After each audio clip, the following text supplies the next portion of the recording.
जिस घर में स्त्री शक्ति की पूजा होती है उस घर में बड़ी बरकत होती है। खुशी, आनंद, प्यार, आदर, यही उस घर की चार दीवारें होती हैं। वाह मालिक वाह! नारी को शक्ति क्यों बोला जाता है इसका पता मुझे आज चला। सिर्फ नारी ही तुम पर हुकूमत चला सकती है, क्योंकि नारी को ही तुमने निर्माण करने की शक्ति प्रदान की है। नारी तुम्हारा ही तो रूप है, इसलिए नारी पुरुष को माता, बहन, पत्नी, पुत्री इन रूपों में तुम्हारी तरह क्षमा भी करती है। नारी को अपनी शक्ति की पहचान है मालिक, इसलिए तो वह कहती है कि हे भगवान हमारी चिंता का बोझ उठाइए मालिक।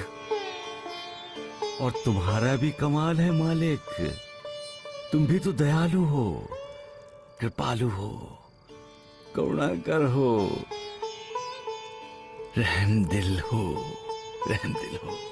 इंसान को स्त्री शक्ति की इज्जत करनी चाहिए, इसलिए तुम भी नारी के आदेश का पालन करते हुए इंसान के सामने एक आदर्श रखते हो कि नारी की इज्जत करो, आदर करो, सम्मान करो, गौरव करो।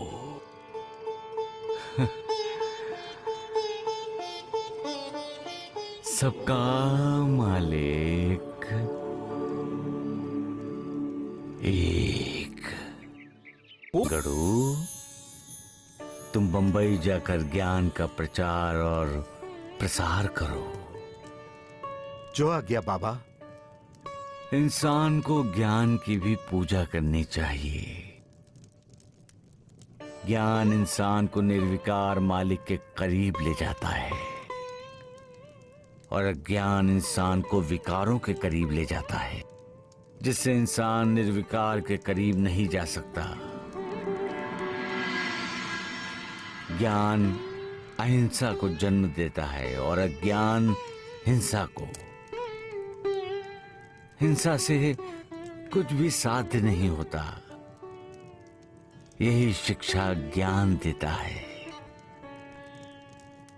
हम नाटक देखते हैं, चित्र देखते हैं और नाटक में घटने वाली घटनाओं के प्रभाव में आ जाते हैं। और जब नाटक का पर्दा गिरता है तब हमें पता चलता है कि हम तो नाटक देख रहे थे। नाटक का प्रभाव ही अज्ञान है। नाटक के प्रभाव से मुक्त होना ज्ञान है गड़ू, यही तुम्हें सबको बताना है।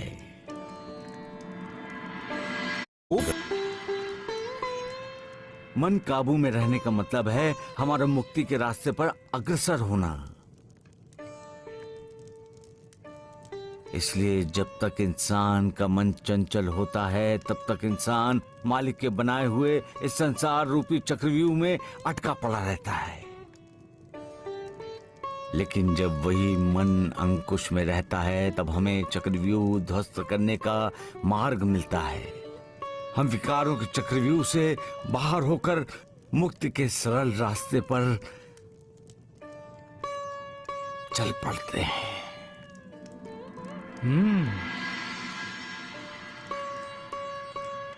इसलिए ज्ञानी कह गए हैं मन ही बंधन है, मन ही मोक्ष है। कहने का तात्पर्य यह है कि सब कुछ हमारी कल्पना का खेल है गड़ू।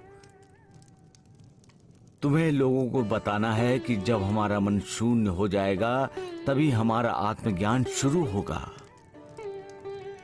जहां मन शून्य नहीं होता वहां अंधकार का प्रभाव रहता है। अपने आप को जानना सबसे बड़ी बात है। जिन्होंने अपने आप को जान लिया है वो जागृत हैं, और जिन्होंने अपने आप को नहीं जाना वो जागते हुए भी सोए हुए हैं। महालसापति, एक बार एक साधु अपने शिष्यों के साथ जंगल के रास्ते से जा रहा था। रास्ते में एक नदी पड़ी। वो नदी का पानी बाढ़ जैसा उफान पर आने को था। एक जवान लड़की नदी पार करने के लिए खड़ी हुई थी। उसकी हिम्मत नहीं हो रही थी नदी पार करने की। नदी में कदम रखे कैसे?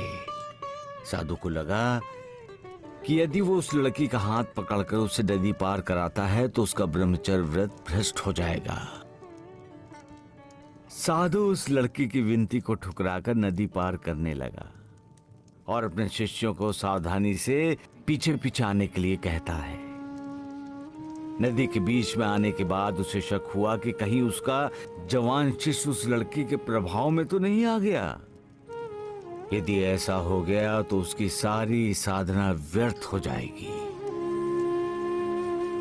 साधु अपने जवान शिष्य को सावधान करने के लिए जो ही पीछे मुड़ा वो चौंक जाता है, मानो उसके ऊपर बिजली गिरी। शिष्य उस जवान लड़की को अपने कंधे पर उठाए हुए नदी पार करा रहा था। साधु को क्रोध आ गया।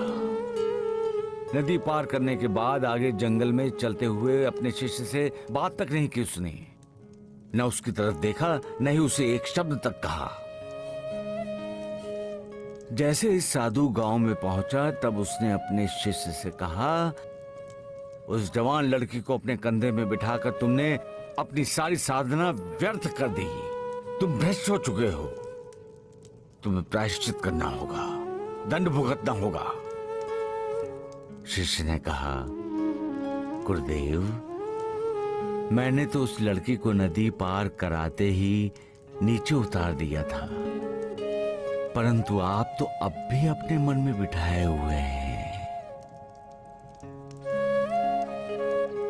विकारों को अपने कंधे से उतारना यही साधना है गुरु, यही साधना है। जो विकारों को अपने कंधे पर बिठाकर जीवन जीता है वो निर्विकार की भक्ति कैसे कर सकता है? साधु संत कह गए हैं, जो मन पर सवार होता है वो मोक्ष मुक्ति के मार्ग पर चल पड़ता है, और जिस पर मन सवार होता है वो मोक्ष मुक्ति के मार्ग से भटक जाता है। दास करो, तुम्हें इसी का ही तो प्रचार करना है, यही तो लोगों को बताना है, यही तो लोगों को समझाना है।